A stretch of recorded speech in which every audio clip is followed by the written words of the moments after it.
우리가 일반적으로 먹는 계란 후라이는 양쪽 면을 모두 익히고 노른자도 다 익혀서 먹는 계란 후라이입니다. 하지만 계란 후라이를 하는 방법은 다양합니다. 오늘은 맛있는 계란 후라이를 만드는 6가지 방법을 알아보도록 하겠습니다.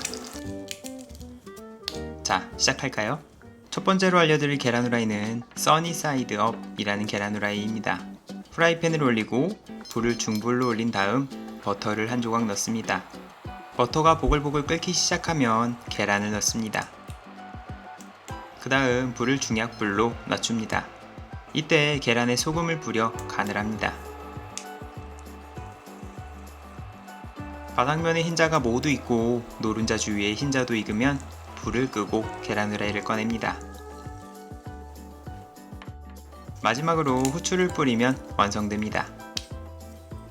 써니사이드업은 반으로 자르면 노른자가 주르륵 흘러나옵니다. 계란 후라이를 이 노른자와 함께 먹으면 부드럽고 고소하며 버터의 풍미가 충분히 느껴져서 계란 본연의 풍부한 맛을 즐길 수 있습니다. 두 번째는 반숙 계란 후라이입니다. 써니사이드업에서 윗면을 살짝 익힌 계란 후라이입니다. 중불에 버터를 넣고 계란을 넣습니다. 불은 중약불로 줄입니다. 소금을 뿌리고 바닥면에 흰자가 익어서 뒤집을 수 있을 정도가 되면 노른자가 터지지 않게 조심히 뒤집어줍니다. 여기서 30초 정도 더 익히고 팬에서 꺼냅니다. 후추를 마지막에 뿌리는 이유는 후추에 열을 가하면 후추 특유의 맛이 사라지고 탄맛과 쓴맛이 나기 때문입니다. 반숙 계란 후라이 역시 반으로 자르면 노른자가 주르륵 흘러나옵니다. 맛 또한 써니사이드업과 비슷한데요. 써니사이드업의 노른자가 시각적으로 부담스럽게 느껴지신다면 반숙 계란 후라이를 추천드립니다. 세 번째는 반완숙 계란 후라이입니다. 반숙 계란 후라이에서 노른자를 조금 더 익힌 계란 후라이입니다. 중불에 버터를 넣고 계란을 넣습니다. 불은 중약불로 낮춥니다. 소금을 뿌리고 바닥면이 탄탄해질 때까지 익힙니다. 그 다음 노른자가 터지지 않게 조심스럽게 뒤집어줍니다.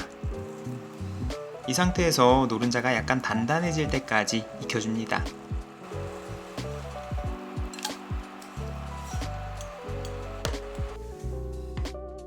마지막으로 후추를 뿌려 완성합니다.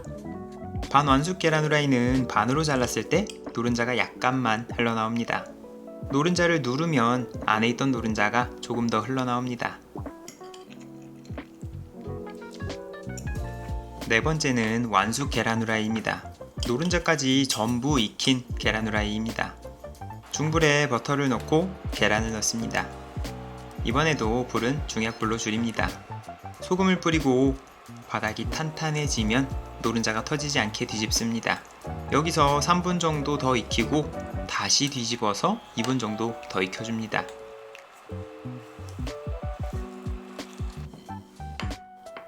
그리고 후추를 뿌려 마무리합니다. 완숙 계란 후라이는 반으로 잘랐을 때 노른자가 흘러나오지 않습니다. 우리가 흔히 먹는 계란 후라이와 비슷하죠? 맛도 가장 익숙한 맛입니다. 다섯 번째는 바삭한 계란 후라이입니다. 팬을 중불로 가열합니다. 기름은 조금 넉넉히 둘러줍니다.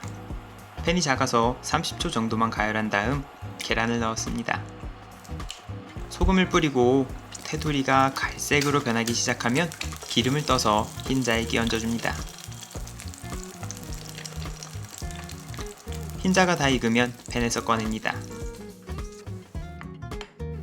마지막으로 후추를 뿌려줍니다. 조리할 때 뒤집지 않아서 노른자는 반숙 상태이고 바닥면은 바삭한 크러스트가 만들어졌습니다. 바삭한 계란 후라이는 우리가 흔히 먹는 계란 후라이와 맛이 전혀 다르니 꼭 한번 만들어 보시기 바라겠습니다. 하지만 제가 더 좋아하는 계란 후라이가 있습니다. 마지막 여섯 번째는 고추기름 계란 후라이입니다. 팬을 올리고 중불로 가열합니다. 기름을 조금 넉넉히 두르고 계란을 넣습니다. 이대로 계란 테두리가 약간 바삭해질 때까지 익힙니다. 테두리가 갈색으로 변하면 불을 끄고 팬에 남은 기름을 닦아냅니다. 그 다음 다시 불을 약불로 올리고 버터와 고추기름 소스를 넣습니다. 버터가 다 녹은 다음 팬을 돌려서 버터와 고추기름 소스를 계란 후라이 위에 얹어줍니다.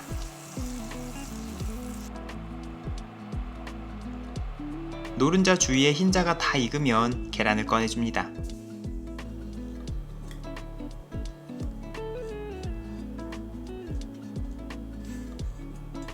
마지막으로 후추를 뿌려 마무리합니다.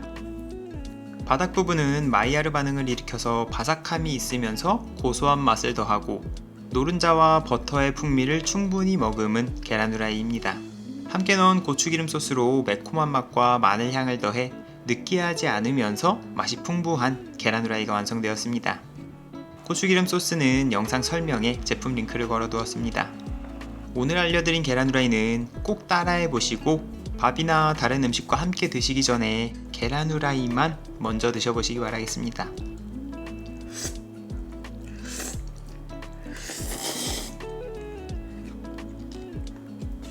영상을 마치기 전에 팁을 몇 가지 알려드릴까 합니다. 저는 계란 후라이를 할 때 가염 버터를 사용합니다. 가염 버터를 사용하면 써니사이드업처럼 뒤집지 않는 계란 후라이를 할 때도 바닥면에 간을 할 수 있어서 조금 더 맛있는 계란 후라이를 만들 수 있습니다. 무염 버터를 사용하실 경우에는 버터를 녹일 때 소금을 약간 넣어주면 같은 효과를 얻을 수 있습니다. 계란을 깨서 바로 후라이팬에 넣을 때 간혹 계란 껍질이 함께 들어가는 경우가 있습니다. 이런 일을 피하고 싶다면 계란을 먼저 그릇에 깨 넣고 껍질이 들어가면 뺀 다음 그릇에 담긴 계란을 바로 팬에 넣으면 됩니다. 마지막으로 계란 후라이는 신선한 계란으로 만들어야 가장 맛있습니다. 당연한 말이지만 신선도에 따라 맛은 꽤 많은 차이가 납니다. 그러니 평소 계란을 소비하는 속도에 맞춰서 적정량의 계란을 구매하시기 바라겠습니다. 음식은 정말 취향이 많이 갈리는 분야입니다. 그만큼 계란 후라이를 만드는 방식도 다양한데요. 이번 기회에 다양한 계란 후라이에 도전해보시고 여러분의 입맛에 가장 잘 맞는 계란 후라이를 만들어 보시기 바라겠습니다. 어때? 아, 맛있어. 다음은 스크램블 에그입니다.